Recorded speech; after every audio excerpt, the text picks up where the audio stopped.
Който влиза. Днес съм подготвила една малко импровизирана презентация, честно казано, но се надявам всъщност тези слайдове, които съм ви направила, да може да си ги скриншотнете, за да ви останат, защото не знам дали всички пишете, тъй като са неща, които а, аз ако съм, няма да ги запомня, така че се надявам по този начин да ви улесня. Като днес ще си говорим за изборите, които правим в нашият екип и като цяло изборите, които са свързани с успеха ни, защото аз така малко го обвързах с обучението ни във вторник и не знам дали забелязахте, доста ви наблегнах на изборите, които ще се налага да правите през летният период и всички така, неща, които ще ви изкушават да кривнете от пътя. И това ви го казвам не случайно, тъй като се е случвало всичките предни 5-6 лета. Така че, според мен, за да не сгрешите по този път, трябва малко или много да сте подготвени. Така че не се чудете защо толкова много наблягам на това и така му отделям внимание, защото искам наистина да знаете кои са плюсовете, кои са минусите на това лятото да работите и съответно всеки един от вас информирано да може да си направи решението, като аз съм сигурна, че който иска наистина да си запази успехите и да може след това есента да надгражда, ще избере да остане тук тези 2 месеца и половина и всъщност да прави правилните избори, които сега ще се научим как да отсяваме правилни от неправилни избори. Първо обаче искам да ви кажа, че в нашата работа, а и като цяло в живота ни, има избори, които ни водят към негативни или към положителни действия, така да го наречем. Тоест, всеки един избор, който ние правим, ни отклонява от пътя или пък ни води към правилната крайна дестинация, която сме си избрали. Съответно, изборите в MLM са стратегически стъпки с дългосрочен ефект. И тук искам много да наблегна за дългосрочният ефект, защото много обичам да казвам, и то си е така, изборите и действията, които правите днес и утре, ще ги видите най-рано след 3 месеца. И ако ви се струва така с лека ръка, ако вие взимате избор това, примерно, да излезете, вместо това да сте сега тук, то няма да се отрази утре, няма да се отрази и след една седмица, може би няма да се отрази точно на оборотите ви в този каталог или в следващия каталог, но със сигурност ще се отрази след 2-3 месеца. Така че не си мислете, че това нещо е останало така незабелязано или вие сте се измъкнали рано или късно действията, които правите сега, ще ви застигнат. Така че избирайте много умно и не дейте да се успокоявате от това, че видиш ли ти тук и този каталог и следващия каталог, нещата са окей и нивата се задържат. Защото след това ще ви ударя на лавина и ще се чудите всъщност защо така се е случило, какво сте направили грешно и тогава моят съвет е просто да се върнете 2-3 месеца назад и да видите там какво сте пропуснали по-скоро да направите, отколкото това, кое правите грешно. И, както казах, всяко малко решение ни води към положителни или негативни пътища. Като пример тук мога да ви дам. Съответно, ако вие изберете да се обадите на човек, когато наистина вярвате, че има потенциал за развитие, вместо това да изберете случайен контакт. Това ви го казвам, по-скоро тук ще поясня какво точно имам в предвид. Не знам дали на някой му се е случвало, ако му се е случвало да напише плюс в чата, да има някакъв познат човек или приятел, контакт като цяло, който да знаете, че много харесва козметиката, че има много голям потенциал в тази работа, че е комуникативен, че е отговорен, че наистина би му харесало и би се вложил на 100%. Обаче нещо вътрешно да ви спира. Като това вътрешно нещо най-често е срама. Или пък това, че човека е по-голям от вас, или пък това, че вие си мислите, че той знае и може повече от вас. И всички тези фактори вас ви спират да се обадите на този човек и да го поканите на бизнес среща. И всъщност вие избирате по-лесният път, който е да поканите някой, който е по-малък от вас, някой, който вие все тая какво ще си помисли и може би не, нали, вие знаете и предполагате, че той не е най-подходящият човек за вашият екип, на който му се е случвало такова нещо, да напише плюс в чата, защото лично на мен ми се е случвало много пъти преди, нали, в годините в началото и аз, когато се хванах всъщност на тази, така, хванах се, че това е уловка всъщност, започнах да разграничавам двете неща и съзнателно, след малко ще стигнем до там, да взимам избори, да се предизвиквам и да звъня на тези хора, на които най-много ме е срам да звънна и най-много не искам да поканя в моят екип. И поради стечение на обстоятелствата, дали съдба, дали нещо друго, винаги се е оказвало, че тези хора, които най-много избягвате и най-много не искате да каните, когато се престрашите, всъщност те стават доста сериозна част, доста важна част от вашият екип. И всъщност преобръщат играта. Така че тук от вас, ако все още има някой, който има такива хора и не им се е обадил, просто утре престрашете се, направете тази стъпка, вземете това решение и се обадете на тези хора, защото те може да са ключови за лятото и като цяло за резултатите, които ще видите чак есента.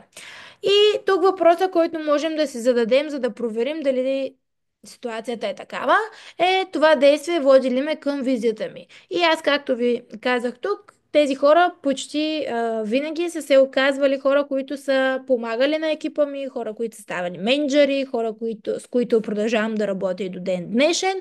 И в случая отговорът на този въпрос при мен е да. Тоест тези хора ми помагат да стигна от точка А до точка Б. Така че може с този въпрос да проверявате изборите, които вие взимате. И сега тук ще си говорим за два типа избори. Единият тип е изборите, които са в наш плюс. Тези избори, които на нас ни помагат, като тук съм изброила няколко примера, за да ви стане малко по-ясно, но в общия случай тези избори в плюс са изборите, които подкрепят ценностите на екипа, вдъхновяват ни и създават стойност. Тоест тези полезни неща най-лесно можем да ги наречем. Като примери съм ви дала: избираш да се срещаш с човек на живо, дори когато си уморен. Това е избор, който може да се перефразира и примерно да не е да се срещнеш с човека на живо, а да му се обадиш по телефона.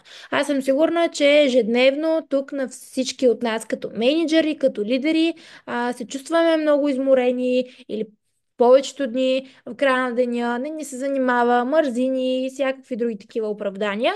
Обаче има там едни 5 човека, на които реално ние трябва да се обадим. Дали за поръчки, дали нещо важно да проговорим, дали да планираме, дали нещо си. И всъщност всяка вечер или всеки ден трябва да има нещо, което да ни тласка. Всъщност ние да взимаме този избор да се обадим на хората, вместо просто да ги оставим за утре. Защото оставим ли ги за утре, това означава, че ние може би няма да им се обадим никога. Аз поне от личен опит го казвам. Така че, нали, всички знаем това, което ни тласка да вземем това решение е нашата главна цел, която имаме и визия, която сме си построили. Няма сега да навлизам в тази тема, но това е единият пример. И съответно, ако вземем правилният избор да се обадим на тези хора, това е инвестиция в отношенията ни с тези партньори, като това така създава по-голяма дългосрочна лоялност. Защото когато отсрещният човек вижда, че честно да си го кажем, на вас не ви се занимава с него, но въпреки това го правите, той вижда и усеща вашата загриженост. И това, че вие наистина искате да помогнете на този човек и малко ли много, вие пренебрегвате себе си, за да помогнете на този човек, да го чуете как е и като цяло да си отделите каквото и да е време за него. Това нещо не си мислете, че остава незабелязано. Да, нали, винаги има някакъв процент хора, които може би няма да го забележат, забележат и за които няма това да е важно, но останалият процент хора всъщност, които го забележат, които го оценят, които го запомнят, това ще са вашите лоялни партньори в дългосрочен план. Така че да ви припомня това, което казах в началото, че нашите избори в мрежовият маркетинг са с дългосрочен план. Така че не дейте да мислите от днес за утре, мислете малко в перспектива и нещата, които днес не ви се правят, ако ги направите, знайте, че това наистина рано или късно ще ви се отплати. Така, втори избор, избираш да развиваш собствените си умения ежедневно. Тук пак малко или много става въпрос до м, лична дисциплина и до личен избор. Това дали вие искате да ставате по-добри или искате да си стоите на мястото, където се намирате в момента. Защото всяка една нова книга, всяко едно ново обучение, всеки един нов семинар или дори да слушате, аз често го правя, по-опитни хора от мен в различни сфери. Няма значение дали е мрежов маркетинг или някакъв друг бизнес. Когато слушате тези хора, най-малкото вие черпите мотивация и черпите някаква енергия. Дори да не са точно във вашата сфера и да ви дават конкретни знания, вие черпите другите две много важни неща — енергия и мотивация. Така че вместо, тук един трик ви давам, вместо примерно да гледате някакви безмислени видеа в YouTube, нали, за вас може да са супер интересни, но аз така съм си приоритизирала времето и вместо да си пускам просто някакъв развлекателен влог, примерно, или някаква музика в YouTube, вечер, преди да си легна, когато съм изморена и така, че нямам капацитет за нищо друго, просто си пускам някакво такова видео. Има безброй много в YouTube пространството, дали интервюта, дали някакви друг тип видеа, и всъщност те много ми помагат лично на мен. Така че това реално пак е много малък избор, който ние правим, но може да има много голям резултат върху вас самите. И третото нещо, което тук съм посочила, е това да избираш да вложиш време, да намериш един нов мотивиран човек, вместо да чакаш на старите ти партньори, които нищо не правят и ти постоянно трябва да ги ръчкаш. Сега тук много така внимание ще обърна на това и ще ви кажа, че за мен от трите това е най-важното, защото многократно се е случвало и на мен, и на хора в екипа, предполагам и на вас, да се заблуждавате, че Герганка и Иванка така нещо ще ги удари по главата и рязко ще почнат да работят, при положение, че вие примерно вече сте провели 3 разговора и виждате, че там наистина нищо не се случва и вие просто ръчкате някакви хора, които нямат мотивация за нищо. В този случай, колкото и да е трудно, защото знам, че е много трудно, по-добре е да пуснете тези хора и наистина да си вложите времето, енергията, мотивацията и всичко друго, което имате, в това да намерите дори само един нов потенциален бизнес партньор, който да влезе в екипа ви с нова енергия. Когато той е с нова енергия, вие ще се заредите от него и да, нали, ще трябва да си вложите някакво първоначално време да го обучите, да разбере този човек къде се намира, но това е много по-лесният вариант даже, отколкото да работите с отчаяни хора, които нямат желание за абсолютно нищо.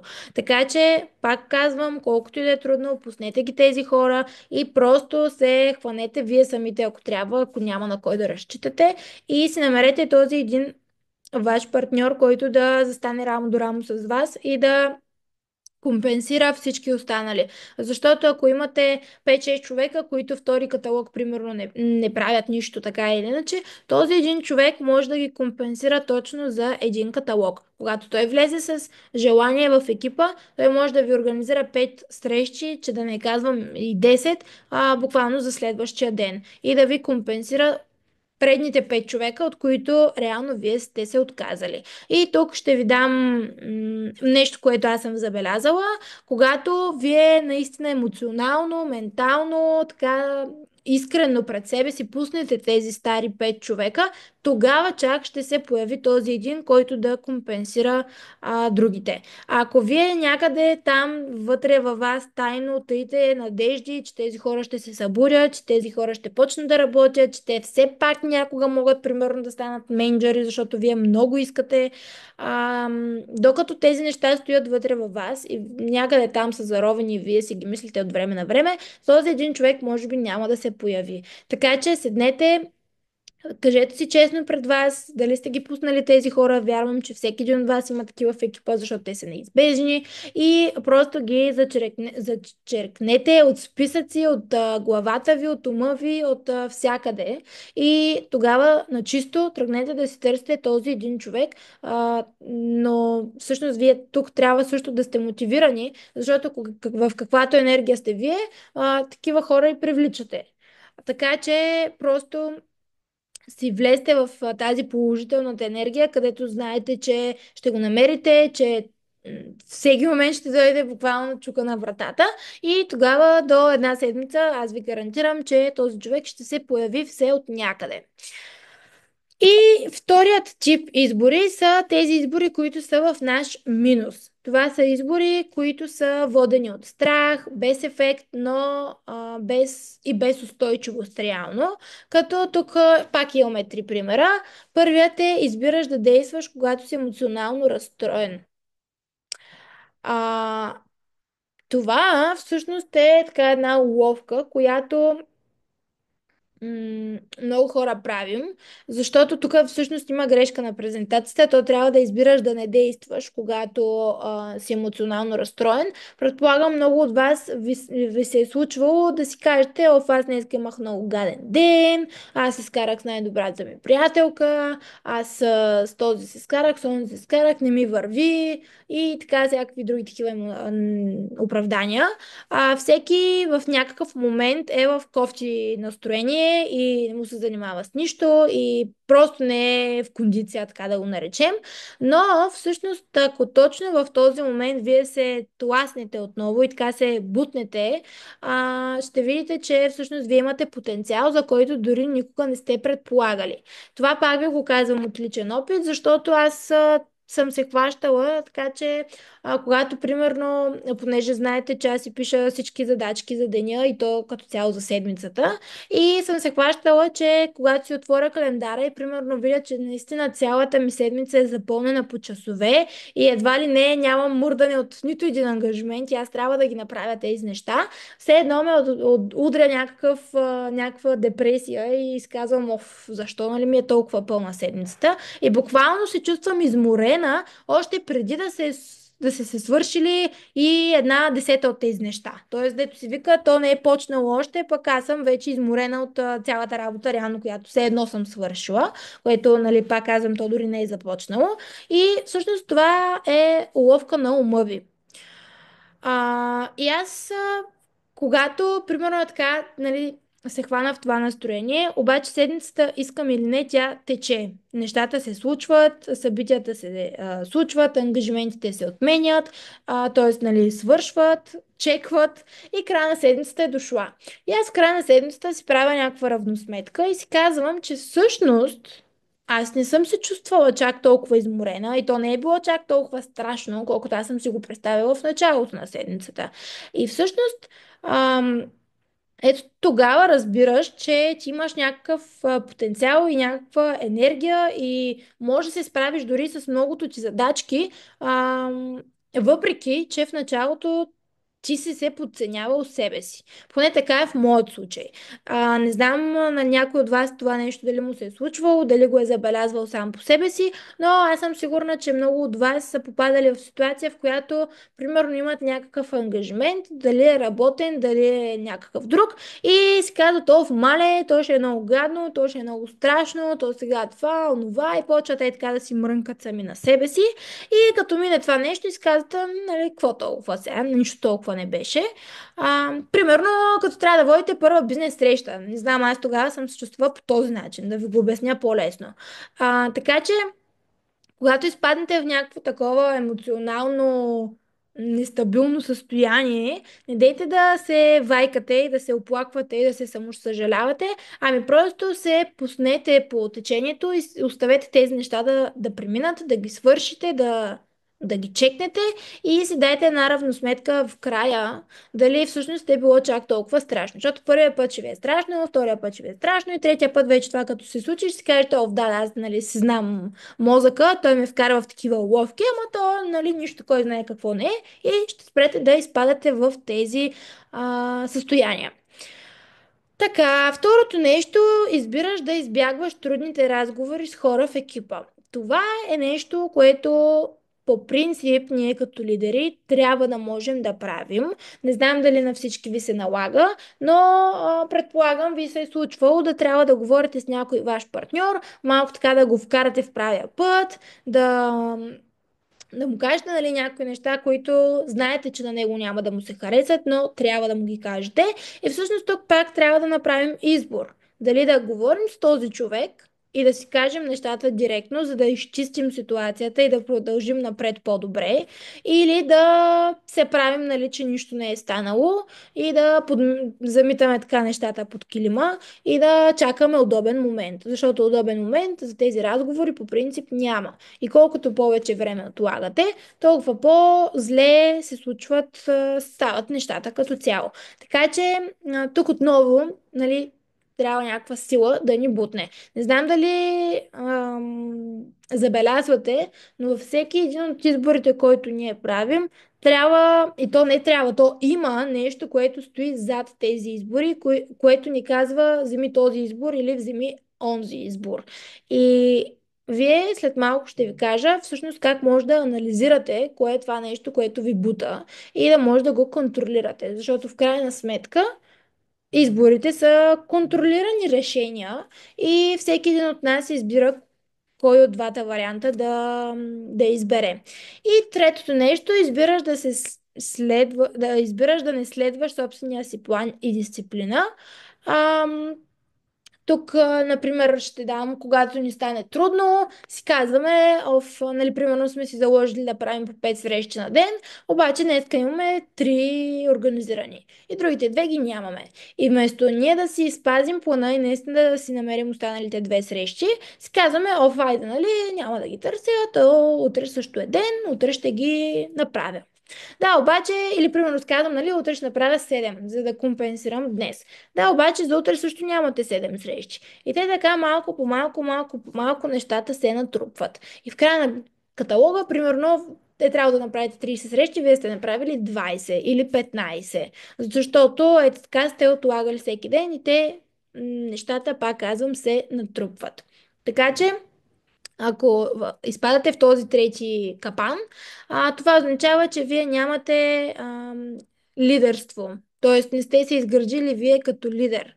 И че вие не давате правилния пример на вашите партньори. Защото аз ако имам някаква оговорка с мой партньор или той знае, че аз съм си поставила дадена цел, обаче след това не съм я изпълнила, аз в очите на моят партньор ставам несериозна. И съответно аз вече не съм пример за него и той ще си каже, тя, щом така, нали, с лека ръка отхвърля нещата, значи и аз мога. И ситуацията никак не става цветуща.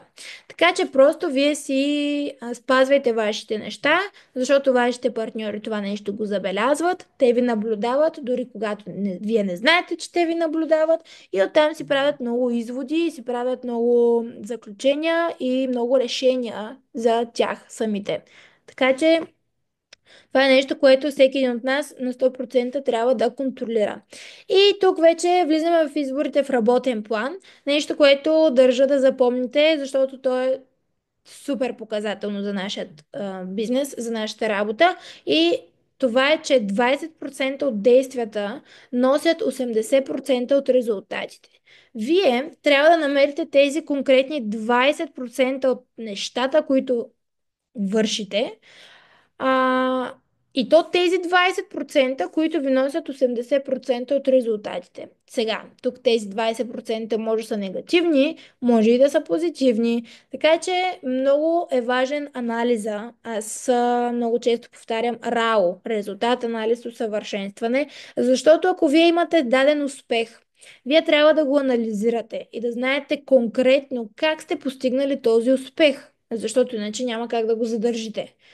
В обратната посока, ако имате някакви неуспехи или нали, на всеки се случва, то това не е страшно и никой не е застрахован от неуспех, трябва да знаете кое е онова нещо или кое е онзи избор или кое е онова решение или кое е онова, което не сте направили, за да стигнете до този неуспех и да си кажете, ето това не го направих както трябва или пък това не го направих изобщо. Сега трябва да работя върху тези неща, за да се да се върна обратно в положителна посока и съответно да надграждам.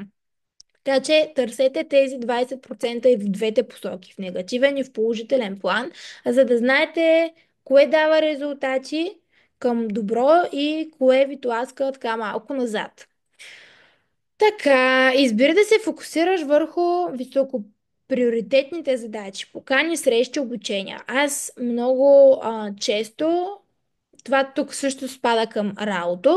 Трябва да знаете реално кои са точно тези действия, пак до действията стигаме, които ви дават най-добър резултат. И примерно, ако вие имате 2 часа на ден, да знаете кои са онези най-полезни неща за вас и за вашият екип, които вие да свършите в тези 2 часа. А не 1 час да разглеждате онлайн каталога. Примерно. Нали, защото това, да, помага ви. Аз не казвам, че не ви помага да знаете продуктите и да ги разглеждате, за да може след това бързо и лесно да ги препоръчвате. Но, примерно, вместо 1 час да разглеждате онлайн каталога, за този 1 час може да направите 2-3 срещи с нови бизнес партньори и да си направите 2-3 нови регистрации. Смятам, че 2-3 нови регистрации биха били полезни повече от това да разглеждате онлайн каталога. Така че такъв тип равносметка също е хубаво да има всеки един от вас. Не избирай да прекараш време с негативни или неангажирани хора. Това тук се препокрива с предното нещо, което ви казах. Не дейте да си губите времето и да мотивирате хора, които нямат желание, а просто си вложете времето в това да намерите нов или в това дори да имате двама партньори в екипа от 20, които имат желание, които искат да се развиват. По-добре си вкарайте времето и ресурсите в тези двама човека, отколкото да се опитвате останалите 18 да ги бутате, да ги ръчкате и да ги правите на някакви изкуствени нива. Приоритизирай хора с висок потенциал и мотивация. Тук пак се препокриват. Точно това, което ви казах. Тези хора, ако трябва, си ги напишете на един списък или просто почнете от най-високите нива или от хората, които виждате, че са най-на фокус в този каталог, защото този каталог може да имате едни 5 човека, които са най-мотивирани и най-на фокус. В следващия каталог може да са други 5 човека. Така че, пак казвам, ако имате някакъв ограничен период от време, примерно 2 часа на ден, в които трябва да си свършите всичко, по-добре в тези 2 часа отделете най-много време на тези партньори, които виждате, че и сега в момента имат най-много потенциал за развитие и за нови нива. И създай план за деня и седмицата с конкретни цели. Това, което казах, че аз правя. Всяка седмица си правя план, кога, какво, защо ще се случва и конкретни цели си поставям. Тоест, примерно, имам за цел тази седмица да регистрирам 5 лични партньора. Примерно. Всеки един от вас може да си постави такава цел, каквато му е нужна реално, за да си постигне дългосрочната цел, просто разбита на части. Тези цели може да са за бизнеса, може да са за университета, може да са за фитнеса, може да са за healthy lifestyle, може да са за всичко. Както правите едно нещо, така правите и всички останали в вашият живот. Така че, ако успеете да го вкарате това нещо в бизнеса, то би ви било полезно и в живота. Ако успеете да го вкарате в живота, то ще ви е полезно и в бизнеса. Така че, в този седмичен план реално аз не си вкарвам само работните ангажименти, аз си вкарвам всичко реално, което аз имам да свърша в тази една седмица. И съответно целите за всеки един аспект от нещата, с които се занимавам.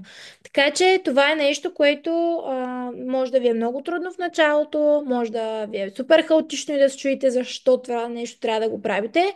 Може да си мислите, че е загуба на време, защото, например, на мен в неделя, когато си правя плана за следващата седмица, това може би ми отнема около 40 минути или 1 час, но всъщност това е нещо, което след това цялата седмица ви спестява много време и съответно вие не забравяте някои важни неща, които може да изпуснете от целият хаос през седмицата. И всъщност така няма хаос.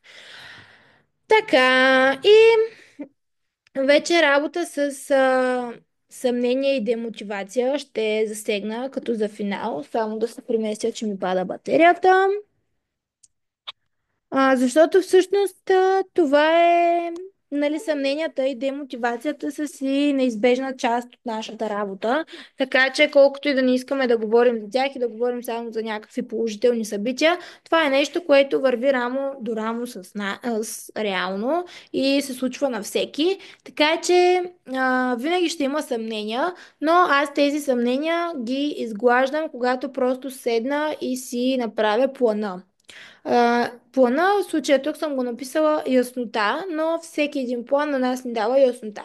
Например, пак ще ви дам, защото е най-лесно с примери. Ако тук някой е на 12% и се съмнява дали може да стане на 15% в рамките на един каталог, ами просто нека седне и нека разпише екипа си, кой на какви нива може да стане и оттам, когато има един ясен план, всъщност той ще види чисто математически и стратегически дали може да стане на 15%, дали сега е момента, какви усилия още трябва да положи, колко време още трябва да вложи, за да се случат тези неща и да прецени обективно това дали е възможно в момента или не. И ако видите, че това нещо е възможно, вие вече няма да се съмнявате в себе си и ще сте доста по-мотивирани и така доста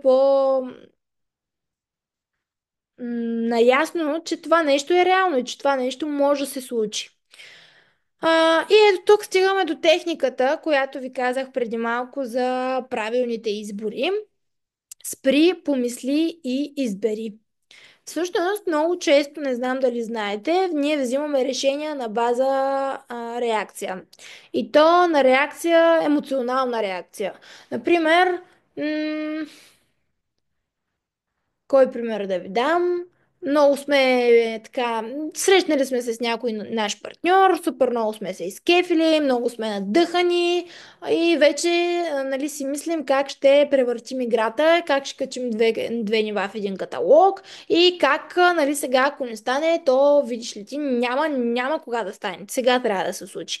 И всъщност това са такива едни заключения, решения, избори, които ние правим на база емоциите, защото тогава сме под еуфория и ни е весело, ни е забавно и наистина имаме така чувството, че дето се вика може да покорим света, но реално нещата не стоят точно така. От друга гледна точка, като негативен пример, мога да ви дам, че сме се събудили в супер тъпо настроение, не се занимава с нищо, с никой не се говори и така нататък.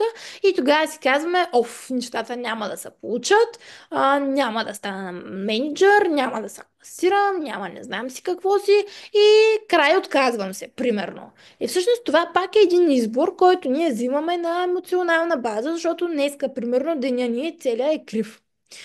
Така че, вие като менеджери, нали, предполагам всеки един от вас е сблъскал с такива лабилни партньори, защото това реално е лабилност, но ние като менеджери, като директори, като лидери нямаме право това нещо нашите партньори да го виждат, да го усещат и като цяло да нали, ние да изразяваме някакви такива емоции и мнения. Така че начина по който може да се научите да се контролирате е точно тази техника. Спри, помисли и избери. Тоест, за да се случи цялото това нещо, вие най-напред трябва да се научите да се хващате на тези капани. Защото това отново е капан. Така че дайте си малко време, не взимайте прибързани решения, когато видите, че сте емоционални. Особено хората от вас, които са по-емоционални, защото знаете, има някои, които са по-емоционални, други, които не са чак толкова емоционални. Така че помислете, Аз много обичам да казвам, напишете плюсовете, напишете минусите, вижте кое е повече и кое е по-малко. И вече след това вземете едно осъзнато решение или един осъзнат избор за действията ви след това. И когато вие освоите тази техника, много по-лесно ще може да я предадете на хората във вашия екип. Защото такива емоционално лабилни партньори са много трудни за овладяване и са доста неприятни случаи, като цяло, признавам. Така че започнете от вас самите и след това научете, така предайте го на вашите партньори. Така, и вече оттам рефлексията, какво научих от това решение. Може всеки път, когато взимате някакво решение, вие да се питате реално правилното решение ли взех, какво извлякох, нали, от това решение, дали позитивен ефект, дали негативен ефект и да знаете вече на база това в следващия път, ако попаднете в подобна ситуация, първо по-бързо ще може да реагирате и да вземете решение, второ, ако сте взели предния път грешно решение, този път се надяваме, нали, да вземете правилно решение. Подкрепа чрез екипа. м, На мен ми се е случвало много пъти, за което съм супер щастлива, защото така е правилно. Някой мой партньор да ми се обади и да ми каже, имам еди си какъв и еди си какъв казус, нали, кое от двете да избера. И вече оттам нататък ние почваме да разнищваме, нали, пак това с какво ще е в полза, с какво ще е с минус, другото. И вече да разнищваме ситуацията, за да стигнем заедно до някакво правилно, доколкото е възможно, решение. И фокус върху визията помага в момента на демотивация. Това е, например, колажите, които правим. Също са реално фокус върху визията. Всички знаете, че колажите, разписаното защо, визуализации и всякакви припомняния на нашите цели, всъщност в демотивация и в такъв момент, в който не ни се занимава с нищо, много ни помага и много ни изкарва от дупката, както се изразявам аз. Вече кой колко често влиза в тази дупка, надявам се да не е много често, но това са нещата, които вие трябва да имате под ръка, за да може във всеки един момент, когато да се случи нещо подобно, възможно най-бързо вие да се изкарате оттам и да си продължите по плана, който сте си направили.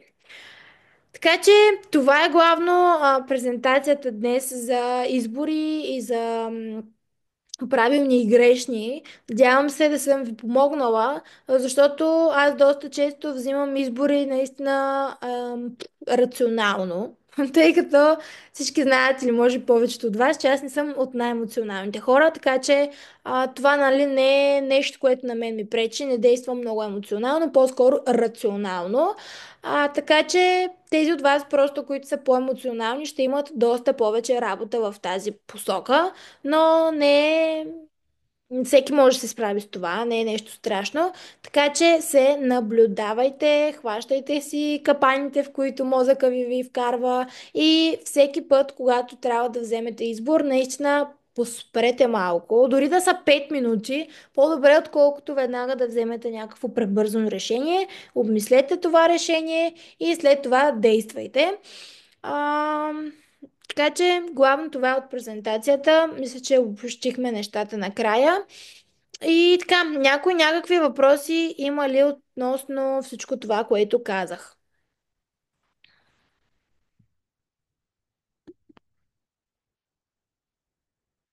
Тук финално, ако нямате въпроси, имам финални стъпки. Твоята карта на изборите много добре звучи. Изготви списък с 5 избора, които ще правиш съзнателно от днес. Направи работен план, може да си го скриншотнете това, за 30 дни с фокус върху избори в ваш плюс. Сподели плана си с ментор или екип за отговорност. Аз в екипа си преди правих така. Всяка вечер питах менеджерите си кой каква работа е свършил, просто защото знам, че по-скоро когато те знаят, че накрая все едно ще ми се отчитат, свършват доста повече работа и на тях така им беше много по-лесно да работят. Така че това се има в предвид тук. Просто да сте отговорни пред някого, защото е по-лесно да сте отговорни пред някого, за да не се излагате пред този човек, отколкото пред вас самите. Следи резултатите си и адаптирай според нуждите и бъди лидер чрез личния си пример и изборите си всеки ден. Защото, както ви казах, вашите партньори, дори вие да не знаете, те ви следят, знаят какви избори правите, знаят къде се скатавате и къде не се скатавате и след това същото нещо ще го правят и те. Така че, ако нямате въпроси, благодаря ви за това обучение. Някой пише в чата. Беше много интересно и най-вече полезно. Николче, благодаря. Да, всъщност нещата, които сега ви го говоря, малко или много са от това, което уча в университета, така че Николче, предполагам, че тези неща също ще ги учиш и ще стигнеш до тях, но психологията наистина е доста ценна част от като цяло от живота ни. В бизнеса доста добре се вписва, така че от време на време, като имам някакви такива интересни нови знания, свързани с нашата работа, ще ви ги предавам. Така че благодаря ви и ви пожелавам хубава вечер и успешно затваряне на каталога в събота. Чао! Благодарим, чао! Чао! Чао, благодаря.